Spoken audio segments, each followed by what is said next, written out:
si Arielea po ay bumiyahe papuntang Balok, Santo Domingo at nagpunta ron sa Kapulisan. Sa Municipal Police ng Santo Domingo. Dito po yan sa Nueva Ecija din.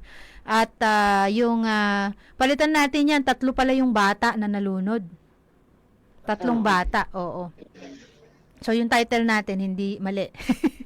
Ayan, 3 bata yung nalunod. Arielea, kwentuhan mo nga kami kung ano yung nakalap mo impormasyon mula doon sa ating kapulisan na doon sa nangyaring trahedya dyan sa may dito sa irigasyon Sitio de la Rosa. Oo, sa Balok. Malapit ba yan sa highway? Yes, kasamang army sa unahan lang ng Jollibee Ay, at Petron. Talaga ba? Yan Yes. ano na yan, oo, malaki nga yung irigasyon diyan. Alam mo, bago ka magkwento, I remember nung minsan bumiyahe kami ni Tatay. No, binanggit ko sa kanya yan yung napakadelikado nung lugar ng irigasyon na yan kasi daan tapos irigasyon na yung mismong kanal na, walang harang. Tama. Tas ang laki-laki nung kanal. Mhm. Anyway, so ano ba ang nakalap mong balita? Ay, 3 lang yung bali 6 dito yes. ka Diego, yung 6, 3 bata, 3 pa ang nalunod sa isang malagim na aksidente sa Balok, Santo Domingo. Ayan, pasensya na po sa ating viewers. Sige, kwento mo nga.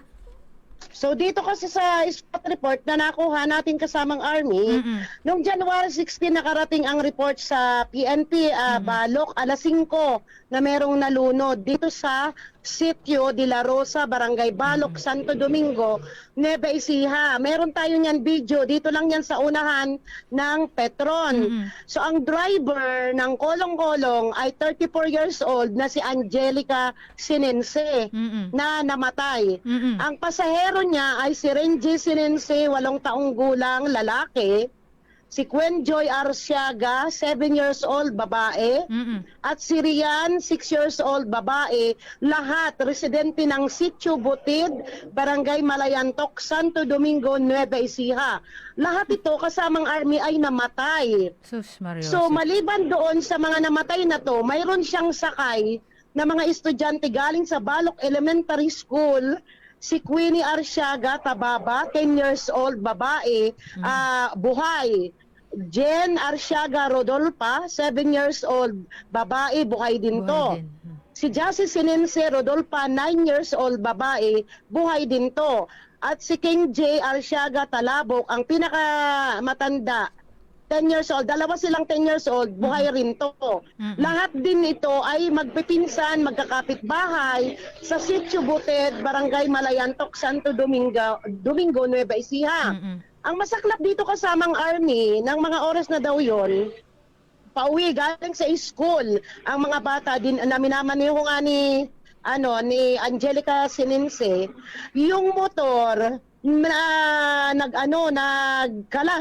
nakalas yung pagkakakabit between sa motor saka doon sa kolong-kolong. Ngayon, siyempre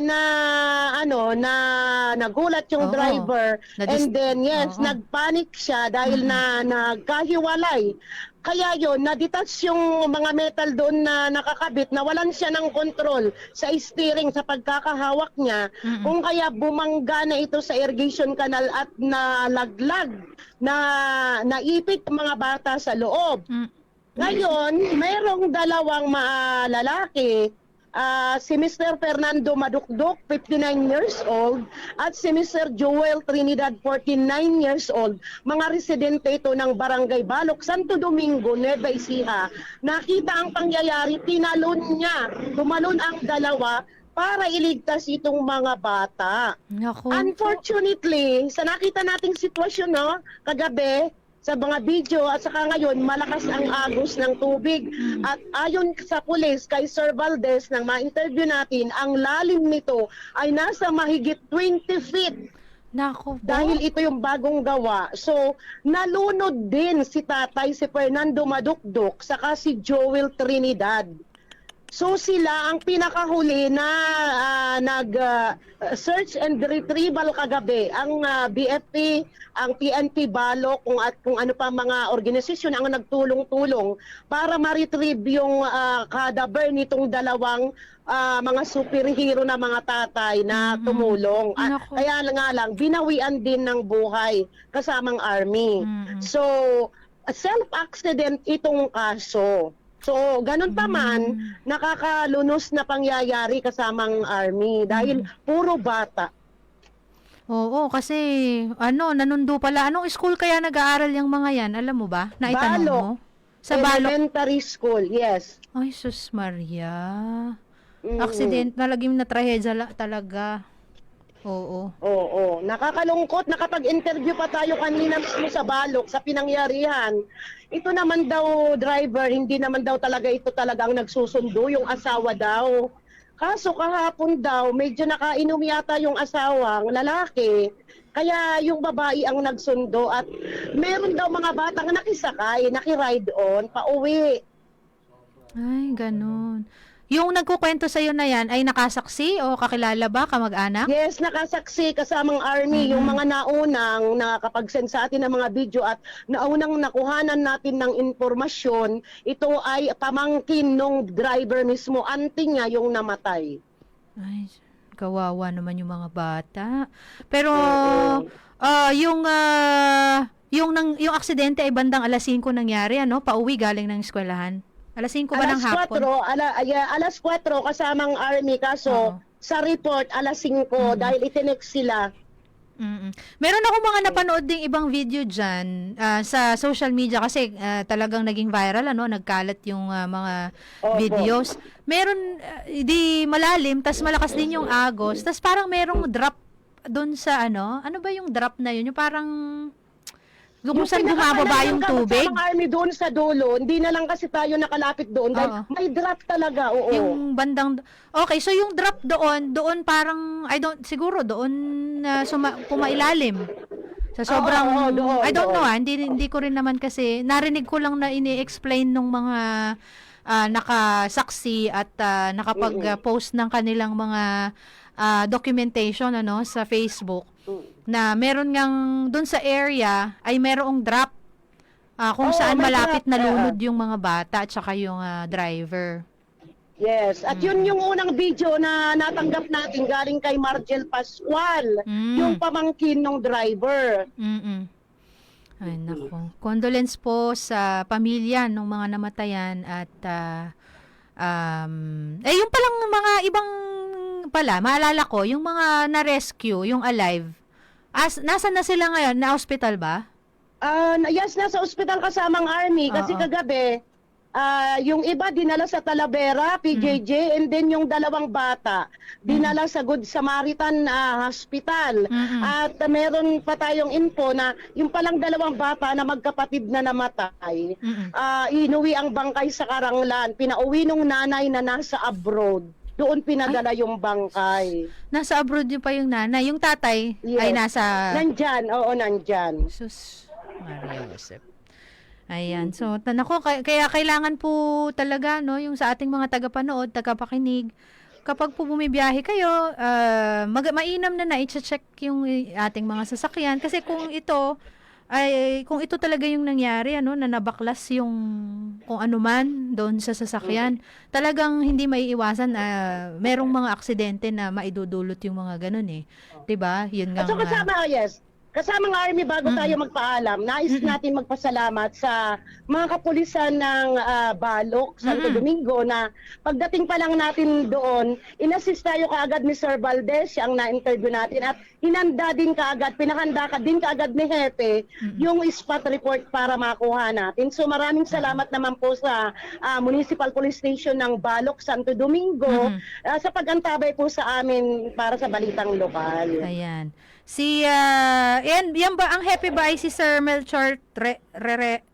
Pereja? Ang acting COP. Acting COP, oo. Yes, acting COP. Yes Ayan, po. oo. Siya po si Melchor Pereja. Pereja, oo. Si Police Major Pereja. Tapos Opo, ang opo. ang na-interview mo kanina, actually meron pang na-interview na-download mo ba 'yon ating tech? Pwede natin i-play 'yon. Nandiyan po, yes. Pwede nating i-play para ipakita din natin yung interview ni Sir Valdez na kaapelyido mo pa. Kamag-anak mo ba? Opo. Hindi po. Sige, play nga natin. Go Nueva Ecija at makakausap natin si Sir. Magandang umaga po sa lahat po nating manonood. Ako nga po pala si Patrolman Christian G. Valdez. Ako po ang youth investigator dito po sa Santo Domingo Police Station. Ayan. Sir, pwede po bang i-relay nyo sa akin yung spot report nyo na nangyaring nalunod kahapon ang mga bata sa irrigation canal? May nangyari po tayong drowning incident kahapon sa Barangay Balok, Santo Domingo, Nueva Ecija po. Nagresulta po na 6 ang namatay at 4 ang nakasurvive. Yung dalawa po na nag-rescue, namatay din po sa pagre-rescue. Apo. Sir, natanong nyo po ba yung mga nagre-rescue kahapon, tansyado po ba kaya ninyo kung gaano po kalalim yung irrigation canal na yon? Ang sabi po ng mga tao na malapit sa pinangyarihan, ang lalim daw po ng irrigation canal na yon ay humigit kumulang 20 to 25 feet po. Mhm. So, sir, sino po ang mga naging katuwang nyo kahapon para sa search and retrieval? Nakatuwang po natin ang Bureau of Fire Protection sa bayan ng Santo Domingo, pati na po ang LGU sa pangunguna po ng ating mayor, ang MDRRMO po ng bayan ng Santo Domingo. Ayan. So sir, yun po pala ay ano po ang ang investigasyon niyo ng insidente na yun kahapon. Lumalabas po sa aming ang investigasyon na ito po ay self-accident, yung kolong-kolong po na sakay-sakay ng mga bata ay na-disalign, natanggal po yung sidecar, kaya po na-lost control yung driver po, tapos po nalaglag po sa may irrigation canal. Ayun. So sir, maraming salamat po ulit. Maraming salamat din po, ma'am. Ayan. So, thank you kay Patrolman Valdez na ating nakapanayam kaugnay noong insidente.